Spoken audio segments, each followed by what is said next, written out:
오늘 저희 함께 보실 하나님 말씀 고린도전서 15장 35절부터 58절까지 말씀입니다.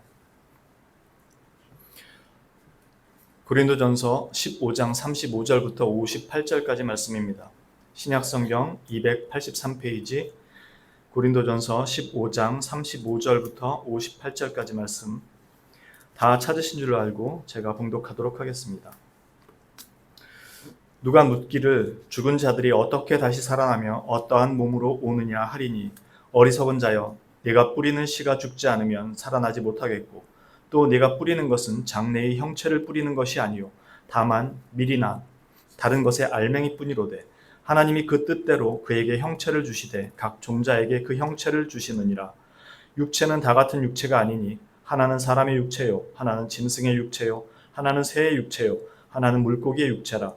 하늘에 속한 형체도 있고 땅에 속한 형체도 있으나 하늘에 속한 것의 영광이 따로 있고 땅에 속한 것의 영광이 따로 있으니 해의 영광이 다르고 달의 영광이 다르며 별의 영광도 다른데 별과 별의 영광이 다르도다.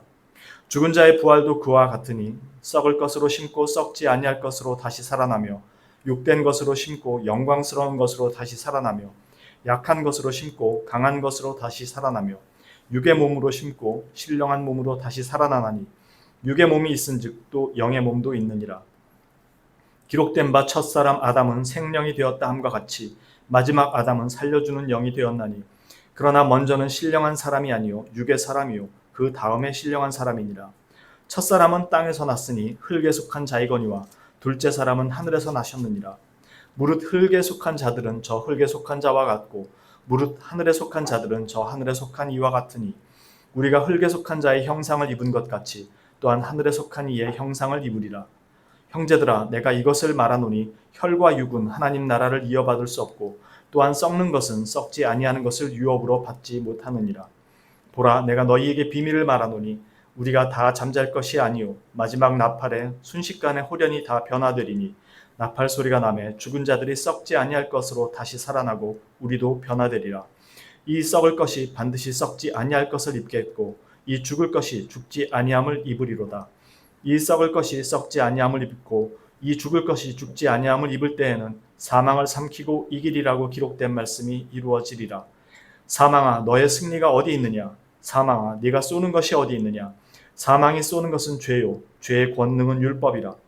우리 주 예수 그리스도로 말미암아 우리에게 승리를 주시는 하나님께 감사하노니 그러므로 내 사랑하는 형제들아 견실하며 흔들리지 말고 항상 주의 일에 더욱 힘쓰는 자들이 되라. 이는 너희 수고가 주 안에서 헛되지 않은 줄 알미라. 아멘. 오늘 말씀은 바울 사도가 부활이 없다고 하는 자들, 즉 사람이 죽으면 썩어 없어지는데 어찌 부활이 있겠느냐고 묻는 자들, 그리고 썩은 몸이 부활하면 그 몸은 도대체 뭐냐고 생각하는 사람들이 있을 수 있는 것에 대한, 그런 사람들이 질문할 수 있는 것에 대한 답변을 하는 내용입니다. 물론 유대인들 가운데는 부활이 있고 또 그것을 믿었던 사람들도 있습니다. 그러나 고린도 교회는 헬라의 그 철학 영향을 받았던 곳이었기 때문에 이런 질문이 나올 수 있었습니다. 바울 사도의 이런 사람들에 대한 질문에 대한 답변은 지극히 간단합니다. 어떻게 썩는 것이 썩지 아니할 것을 받을 수 있겠느냐는 것이죠. 전혀 그 성질이 다른 것이니까요. 그 말은 바꿔 말하면 부활이란 단지 죽었다가 살아나서 영원히 사는 것만을 의미하는 것이 아니라 썩지 않을 것, 즉 하나님의 영광에 들어가는 것을 말합니다. 그것이 바울이 말하는 부활입니다. 오늘 말씀에 보면 누가 묻기를 죽은 자들이 어떻게 다시 살아나며 어떠한 몸으로 오느냐 하리니, 그러면서 바울 사도가 대답하는 내용이 나옵니다. 그것을 뿌려진 씨, 이 뿌려진 씨와 그것이 어떻게 열매를 맺는, 그리고 어떤 열매를 맺는지에 대한 그 내용을 이야기하면서 비유적으로 답을 해주고 있습니다. 이건 그 씨를 뿌릴 때 그 뿌려지는 씨가 이미 수많은 알갱이들을 다 맺히고 있는 그런 다 자란 것처럼 된 열매를 심어서 그게 더 커지는 게 아니라는 거죠. 씨를 심을 때는 그냥 한 알에 씨를 심지만 나중에 커서 자랄 때 결실을 맺는 건 더 많은 다른 모습들이라는 거죠. 이건 사람이 결정할 수 있는 것이 아니라는 겁니다. 오직 하나님께서 그 각자에게 맞게 그 형체를 주셨다는 겁니다. 그리고 육체의 모양이 서로 다 다르다라는 것. 사람이나 물고기나 새나 각각의 육체가 다르고 그 또한 하나님이 주권적으로 다 그들의 형체를 주신 것이라고 말합니다. 그리고 하늘에 속한 형체와 땅에 속한 형체가 다르고 하늘에 속한 영광과 땅에 속한 영광이 다르다고 얘기합니다. 그리고 하늘에 속한 것 중에 해나 달이나 별들, 심지어 각각의 별들조차도 각각의 영광이 다 다르다라고 말합니다. 그러면서 죽은 자의 부활을 이야기할 때 썩는 것, 그리고 썩지 않는 것, 이런 것들에 대한 지금 비교를 하고 있습니다. 그게 40절, 41절에 있는 거죠. 하늘에 속한 형체도 있고 땅에 속한 형체도 있으나 하늘에 속한 것의 영광이 따로 있고 땅에 속한 것의 영광이 따로 있으니 해의 영광이 다르고 달의 영광이 다르며 별의 영광도 다른데 별과 별의 영광도 다르도다 라고 이야기합니다. 그러면서 인간이 이 땅에 올 때 가지고 있던 이 육체와 부활한 후에 이 부활의 육체는 분명히 다르다고 얘기합니다. 그게 지금 저희가 읽었던 내용 중에서 42절부터 49절까지 말씀입니다. 제가 다시 한번 읽겠습니다. 죽은 자의 부활도 그와 같으니 썩을 것으로 심고 썩지 아니할 것으로 다시 살아나며 욕된 것으로 심고 영광스러운 것으로 다시 살아나며 약한 것으로 심고 강한 것으로 다시 살아나며 육의 몸으로 심고 신령한 몸으로 다시 살아나나니 육의 몸이 있은즉 또 영의 몸도 있느니라. 기록된 바 첫사람 아담은 생령이 되었다 함과 같이 마지막 아담은 살려주는 영이 되었나니 그러나 먼저는 신령한 사람이 아니요 육의 사람이요 그 다음에 신령한 사람이니라. 첫사람은 땅에서 났으니 흙에 속한 자이거니와 둘째 사람은 하늘에서 나셨느니라. 무릇 흙에 속한 자들은 저 흙에 속한 자와 같고 무릇 하늘에 속한 자들은 저 하늘에 속한 이와 같으니 우리가 흙에 속한 자의 형상을 입은 것 같이 또한 하늘에 속한 이의 형상을 입으리라. 즉 썩어 죽어 없어지면 어떻게 부활이 가능한가의 그 물음에 대한 답이기도 하면서 동시에 부활한 몸은 어떤 육체를 가지는가 하는 것입니다. 한마디로 전능하신 하나님의 손길에 의한 것이며 그것은 죽어 썩어지지 않는 것과 죽어서 썩어 없어지는 것과 전혀 다른 것임을 말합니다. 즉 한 알에 미리 죽지만 그것은 전혀 다른 결과를 내듯이 전혀 다른 모습일 거라는 것입니다. 부활이 단지 영원히 사는 것이라면 지옥의 영원한 형벌을 받게 되는 사람들과 우리의 차이는 단지 형벌이 있고 없거나 아니면 좋은 곳에서 행복하게 사는 그런 인생의 차이를 의미하는 것에 불과할 것입니다. 바울이 지금 말하는 이 부활은 바로 썩지 아니할 것, 하나님의 영광의 자리에 동참하는 자가 되었다라는 것을 지금 부활이라고 얘기하는 것입니다. 그리고 그 차이가 구체적으로 어떤 것인가 하는 것을 지금 50절 이하에서 말하고 있는 것입니다. 50절부터 53절의 말씀입니다. 형제들아 내가 이것을 말하노니 혈과 육은 하나님 나라를 이어받을 수 없고 또한 썩는 것은 썩지 아니하는 것을 유업으로 받지 못하느니라. 보라 내가 너희에게 비밀을 말하노니 우리가 다 잠잘 것이 아니요 마지막 나팔에 순식간에 호련히 다 변화되리니 나팔 소리가 나며 죽은 자들이 썩지 아니할 것으로 다시 살아나고 우리도 변화되리라. 이 썩을 것이 반드시 썩지 아니할 것을 입겠고 이 죽을 것이 죽지 아니함을 입으리로다. 그렇기 때문에 썩을 것, 욕된 것, 약한 것, 땅에 속한 것으로는 그 영광의 나라의 유업을 받을 수 없다는 것입니다. 하나님의 거룩한 속성이 이런 것들과는 전혀 반대되기 때문에 그렇습니다. 그러나 여기서 더 중요한 사실 핵심은 이 육체와 부활체의 차이가 의미하는 본질적인 핵심은 그것을 가능하게 하시는 하나님에 관한 것입니다. 다시 말해서 한 알에 미리 그 많은 결실을 맺도록 바꿔 놓으시는 하나님의 권능에 관한 것입니다. 지금 42절에 나온 내용이 죽은 자의 부활도 그와 같으니 썩을 것으로 심고 썩지 아니할 것으로 다시 살아나며, 그러면서 시작된 내용이었죠. 다시 말해서 분명히 우리는 이 땅에 썩을 것, 약한 것, 욕된 것, 흙에 속한 것으로 왔지만 그것을 그 반대 썩지 아니할 것, 영광스러운 것, 강한 것, 그리고 하늘에 속한 것으로 바꿔놓는다는 겁니다. 우리가 그것을 바꿀 수가 없죠. 전혀 다른 성질의 것이니까. 그걸 가능하게 하시는 분이 하나님이라는 겁니다. 그러니까 이전에 있는 그런 모습으로서는 이 영광스러운 모습을 우리가 받을 수가 없는 거죠. 이 영광스러운 하나님의 나라의 유업을 그 모습으로는 받을 수가 없는 거죠. 그것을 가능하게 하는 하나님의 권능을 지금 바울 사도가 이야기하는 것입니다.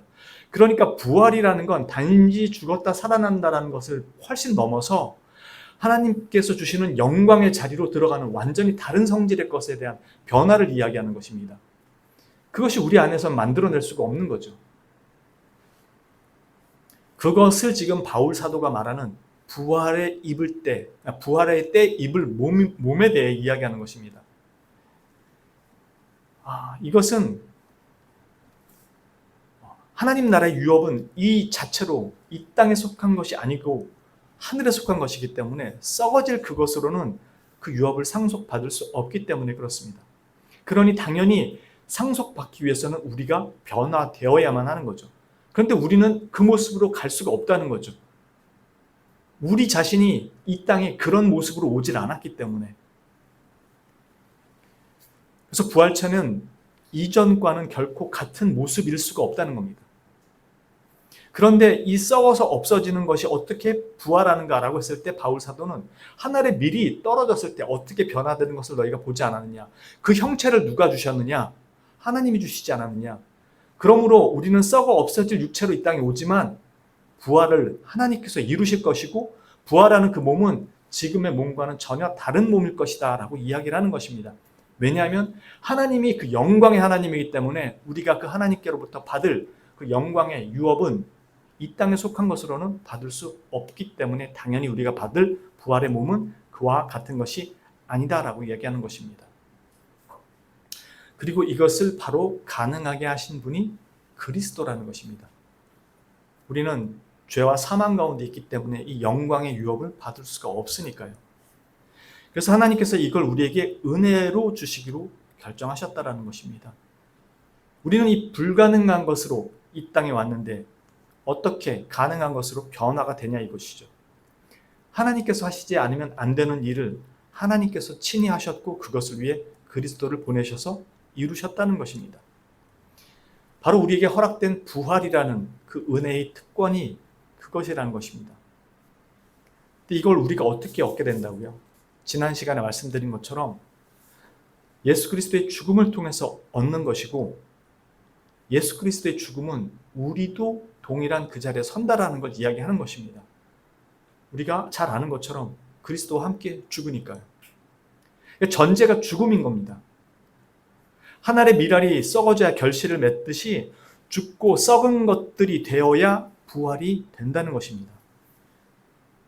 이게 우리에게는 대단히 큰 위로가 되는 겁니다. 죽어야지 부활이 있다는 겁니다. 물론 마지막 날에는 산채로 살아있는 자가 부활의 육체를 입겠지만 그 전까지는 모두가 죽어야만 부활이 되는 겁니다. 육체의 죽음이 있어야 된다는 겁니다. 누구나 다 죽음에 대한 공포와 두려움이 있습니다. 건강한 사람조차도 잘 때 간혹 가슴이 답답하고 숨이 잘 안 쉬어지면 두려움이 몰려옵니다. 공포심이 옵니다. 우리에게는 태어날 때부터 본유적으로 죽음에 대한 두려움이 있습니다. 그래서 육체적 죽음에 대한 두려움과 고통 그리고 공포심이 있습니다. 그러나 진실로 한 가지 명확한 진리, 명확한 사실은 우리 그리스도인들에게 있어서는 이 죽음은, 육체적인 죽음은 이제 드디어 그토록 열망하던 하나님의 나라에 들어가는 가장 확실한 보장이라는 겁니다. 죽음이 우리에게는 보장이라는 겁니다. 죽음이 우리에게 보장하는 건 부활이라는 겁니다. 우리는 이 죽음의 문턱을 숨을 꼴딱꼴딱거리다 힘겹게 죽게 될 겁니다. 가쁜 숨을 몰아쉬면서 두려움과 어쩌면 공포심에 숨을 꼴딱거릴 수도 있을 겁니다. 그러나 우리는 이 죽음의 문턱을 힘겹게 꼴딱거리며 넘어갈지 모르지만 넘어가는 그 순간이 내게 있어서는 내가 확실하게 하나님 나라에 들어왔다라는 것을 확증해주는 보증이라는 겁니다. 그리스도인에게는 이 죽음이 무섭고 두렵고 어둠과 암흑 같은 끝이 아니라 영원한 생명으로 들어가는 새로운 시작이라는 겁니다. 꼴딱거리는 숨을 겨우겨우 가쁘게 몰아쉬다가 죽는 그 순간이 바로 내가 그토록 열망하던 하나님 나라로 들어가는 확실한 확증의 시간이라는 겁니다. 그러니 죽음이 공포의 대상이고 두려움의 대상이 될 수가 없는 겁니다, 사실. 물론 누구나 다 죽음에 대한 두려움과 공포가 있지만 그리스도인에게 있어서 이것은 영원한 삶 속에서는 찰나에 지나지 않은 순간입니다. 이 죽음의 순간은. 그리고 이 순간이 끝나는 이 지점은 부활을 기다리는 영원한 생명의 나라로 들어가는 출발이자 확증의 시간이 되는 것입니다. 그리스도께서 이것을 우리를 위해 이루셨고 그리스도께서 먼저 그 자리로 들어가셨다는 겁니다. 십자가 위에서. 그리고 우리에게 그 보증이 되어주셨다는 겁니다. 그게 51절부터 57절까지 말씀이죠. 보라, 내가 너희에게 비밀을 말하노니 우리가 다 잠잘 것이 아니요 마지막 나팔의 순식간에 홀연히 다 변화되리니 나팔 소리가 나며 죽은 자들이 썩지 아니할 것으로 다시 살아나고 우리도 변화되리라. 이 썩을 것이 반드시 썩지 아니할 것을 입겠고 이 죽을 것이 죽지 아니함을 입으리로다. 이 썩을 것이 썩지 아니함을 입고 이 죽을 것이 죽지 아니함을 입을 때에는 사망을 삼키고 이기리라고 기록된 말씀이 이루어지리라. 사망아, 너의 승리가 어디 있느냐? 사망아, 네가 쏘는 것이 어디 있느냐? 사망이 쏘는 것은 죄요, 죄의 권능은 율법이라. 우리 주 예수 그리스도로 말미암아 우리에게 승리를 주시는 하나님께 감사하노니. 사망이 가진 무기는 죄고요. 그 죄의 권능은 율법에서 오는 겁니다. 그 사망의 권세를 그리스도께서 깨뜨리셨다는 거죠. 그분께서 나의 죄를 짊어지시고 죽으셨고 그분께서 그 의로움으로 부활하신 그 승리를 내게 주셨기에 감히 내가 죽음의 문턱을 넘어설 때 더 이상 공포와 두려움이 아닌 기쁨과 감사의 찬양 가운데서 그 나라의 시민권을 확인하는 겁니다. 죽는 그 순간. 그 보증을 그리스도께서 우리를 위해서 보증이 되셨다는 겁니다. 그리스도 역시 우리의 죄를 짊어지고 십자가 위에서 가쁜 숨을 몰아쉬며 죽으셨습니다. 신이라고 고통이 없는 게 아니었어요. 인간으로 오셨기에 고통 가운데 죽습니다. 여러분들 십자가의 고통이 얼마나 심한지 혹시 들어보신 적이 있으신가요? 십자가에서 팔을 들고 주저앉고 싶죠. 똑바로 서 있을 수 없으니까. 근데 발 옆에는 쇠못으로 박아놨죠. 떨어지지 않게. 그러니 몸이 축 처져가지고 이렇게 매달리게 됩니다. 나중에 다리에 힘이 없으니까 축 처질 거 아니에요. 온몸을 이 뼈로 여기에 박은 못에 의지해서 매달려 있게 되는 거잖아요. 그리고 여기서는 땡기잖아요. 밑으로 몸이. 그러니까 폐가 호흡을 못합니다. 주님이 막 그냥 기뻐가지고 막 그러면서 돌아가셨을 거예요. 물론 우리를 위해 죽는 그 기쁨을 기꺼이 주님은 그 죽음을 감수하셨고 기뻐하셨다고 합니다. 그러나 그 육체적 고통이 없었다라는 건 아니죠. 아주 가쁜 숨을 몰아쉬면서 그렇게 죽으신 겁니다. 우리도 죽을 때 그렇게 죽어갈 겁니다. 가쁜 숨을 몰아쉬면서요. 그러나 죽음과 공포의 순간이 아니고요. 비로소 나를 의롭다 선언하시는 그 하나님 나라에 이제 내가 발을 들이는 그 순간입니다. 그렇게 그리스도인들은 이 땅에 사는 동안에 그 소망이 없이는 진정한 그리스도인으로 살아갈 수가 없어요. 그 시민권이 내게 있다는 것을 죽는 순간, 바로 우리는 죽는 순간 확인하게 됩니다. 왜냐하면 죽는 순간 바로 주님 곁으로 가기 때문에 나에게 허락된 시민권을 바로 그 자리에서 확인하게 됩니다. 오늘 우리가 읽은 말씀은 썩어짐 가운데서 어떻게 부활이 가능하며 그 부활이 있다면 그 썩은 몸의 부활은 도대체 어떤 몸인가 라는 것에 대한 바울의 대답이었습니다. 그러나 한편으로 이것은 현재를 살고 있는 그리스도인의 부활에 관한 그 삶에 관한 것이기도 합니다.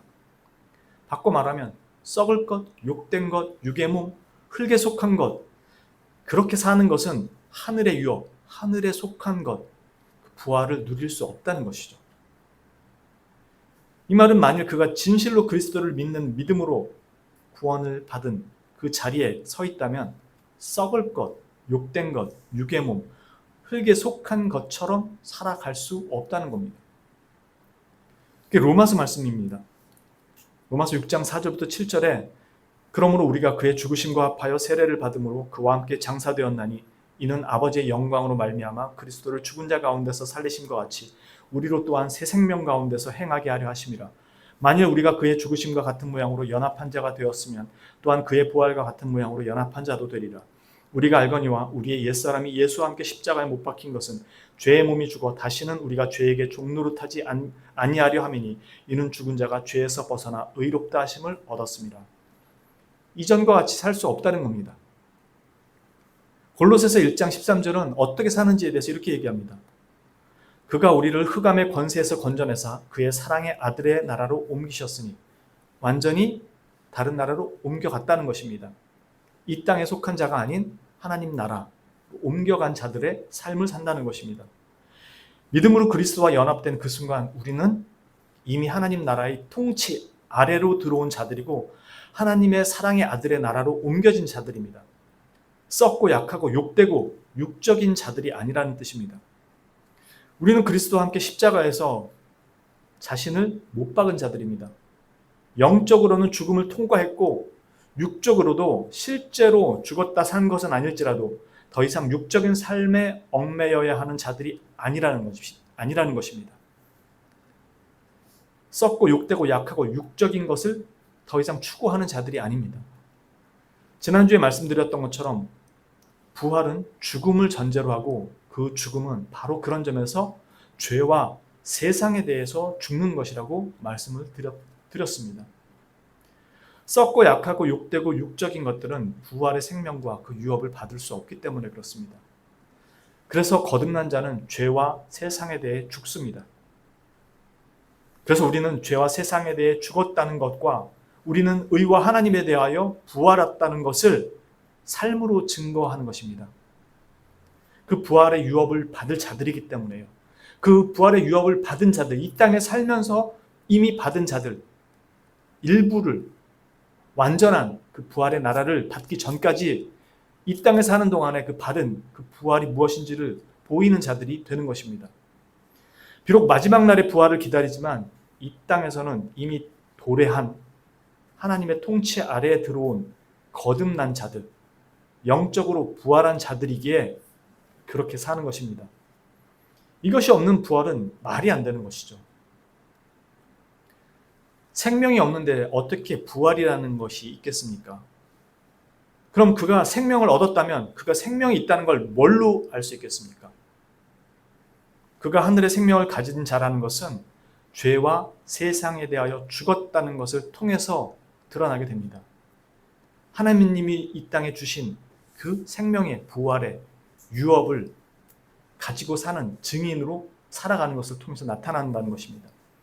그게 뭐냐면 죄를 누르고 지배하며 세상의 풍조를 따르지 않고 그리스도의 통치를 따라 이 세상에서 살아가는 자들, 그들이 바로 하나님 나라의 영광의 유업을 물려받은 자들이 보이는 모습들이라는 겁니다. 그게 골로새서 3장 1절부터 3절에 이렇게 말씀합니다. 그러므로 너희가 그리스도와 함께 다시 살리심을 받았으면 위의 것을 찾으라. 거기는 그리스도께서 하나님 우편에 앉아 계시느니라. 위의 것을 생각하고 땅의 것을 생각하지 말라. 이는 너희가 죽었고 너희 생명이 그리스도와 함께 하나님 안에 감추어졌습니다. 우리 생명이신 그리스도께서 나타나실 그때 너희도 그와 함께 영광 중에 나타나리라. 이렇게 살도록 부름받았다는 것입니다. 하늘의 시민권이 부여받은 자의 삶이 이것이라고 가르치는 것입니다. 에베소서 2장 19절에서 22절엔 이렇게 말합니다. 그러므로 이제부터 너희는 외인도 아니요 나그네도 아니요 오직 성도들과 동일한 시민이요 하나님의 권속이라. 너희는 사도들과 선지자들이 터 위에 세우심을 입은 자라. 그리스도 예수께서 친히 모퉁이 돌이 되셨느니라. 그의 안에서 건물마다 서로 연결하여 주 안에서 성전이 되어가고 너희도 성령 안에서 하나님이 거하실 처소가 되기 위하여 그리스도 예수 안에서 함께 지어져 가느니라. 부활의 영광을 받은 자들이 살아가는 삶의 모습입니다. 거기에 하나님의 영광의 모습이 드러난다는 것이죠. 그걸 살지 못하면서 나는 예수님 믿어서 천국 갈 겁니다. 부활할 겁니다. 라고 믿는다는 그 믿음은 도대체 뭐냐는 겁니다. 부활은 살지 않고 내 죄는 사함 받았다라는 것 자체는 말이 안 된다는 겁니다. 이 두 가지는 함께 가는 것입니다.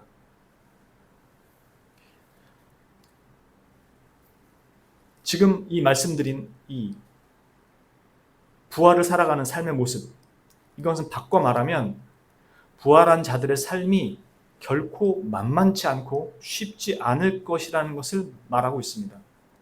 바울 사도가 말한 그대로입니다.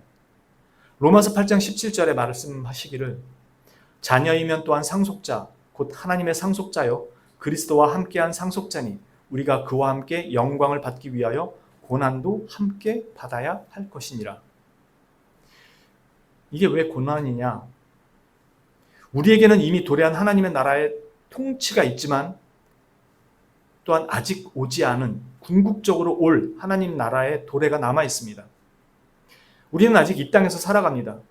그래서 썩을 것, 욕된 것, 약한 것, 육의 몸, 땅에 속한 것들을 입은 채 살아갑니다.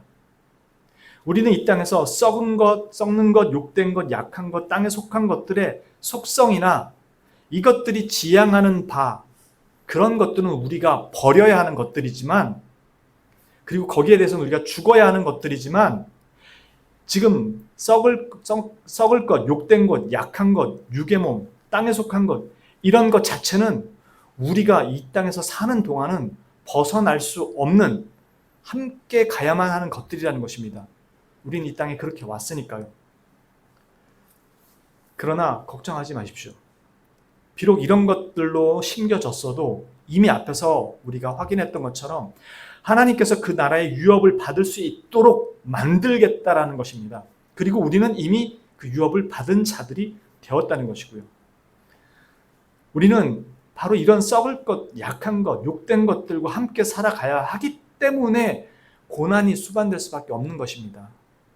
이것들이 지향하는 죄와 세상에 대해 죽어야만 하기에 부활의 생명을 가진 자들이 살아가야 하는 삶이 고난스럽고 고되고 힘겨운 것입니다. 내가 마땅히 죽어야 하는 그 자리는 오히려 살도록 만들고 마땅히 살아야 하는 자리에서는 죽도록 나를 이끌고 있기 때문에 그렇습니다. 내가 마땅히 죽어야 하는 자리는 죄와 사망에 대해서 죽어야 하는 것이고요. 마땅히 살아야 하는 자리는 하나님 앞에 살아야 하는 것이죠. 부활은 나를 거기로 이끌고 있기 때문에 지금 나는 마땅히 살아야 하는데 죽어야 하는 자리로 이끄는 썩을 것, 욕된 것, 육적인 것들로 살고 있는 자인 거고, 그러니 이것은 대비될 수밖에 없는 거죠. 그러니 우리가 지향하는 바 하나님의 영광스러운 유업을 향해 갈 때 이 반대된 것을 잊고 살아가는 우리는 이것과 싸워야 하니까 삶이 고난할 수밖에 없는 거죠. 고될 수밖에 없는 거고. 그냥 못 입고 못 먹어서 고되고 힘겹고 그런 의미를 지금 성경이 이야기하는 게 아닙니다.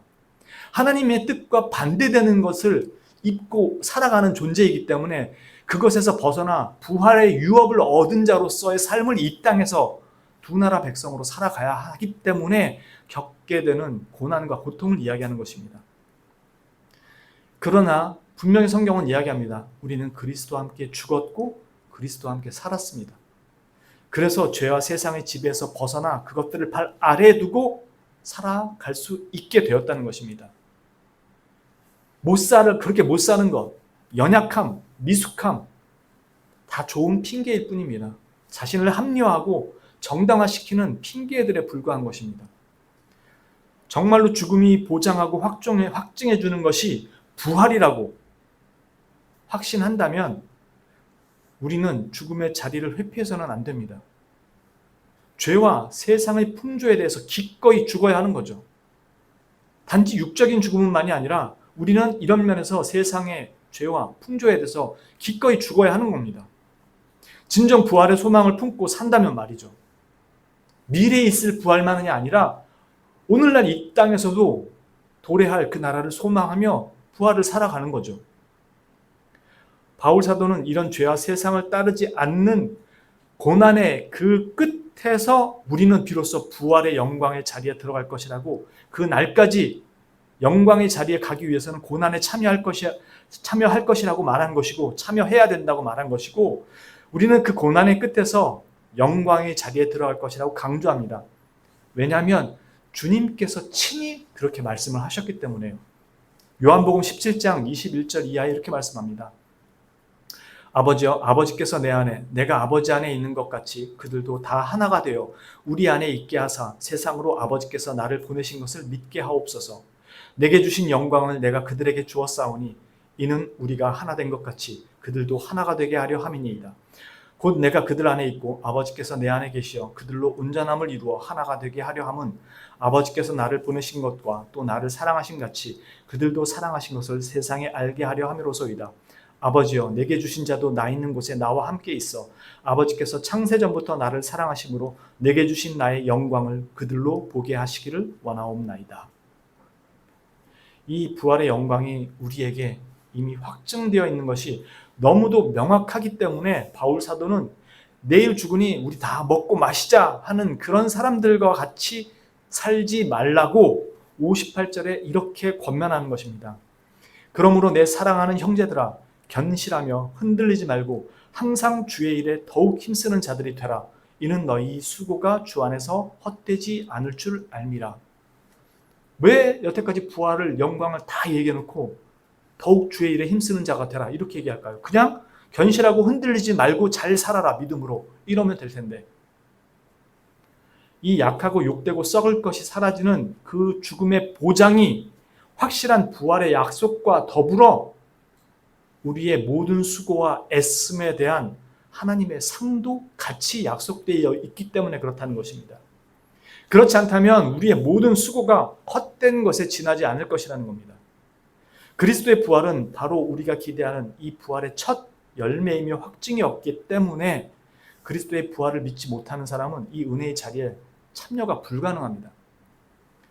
우리에게는 단지 그리스도의 가르침이나 사상만이 우리 가슴에 남아서 부활하는 것이 아닙니다.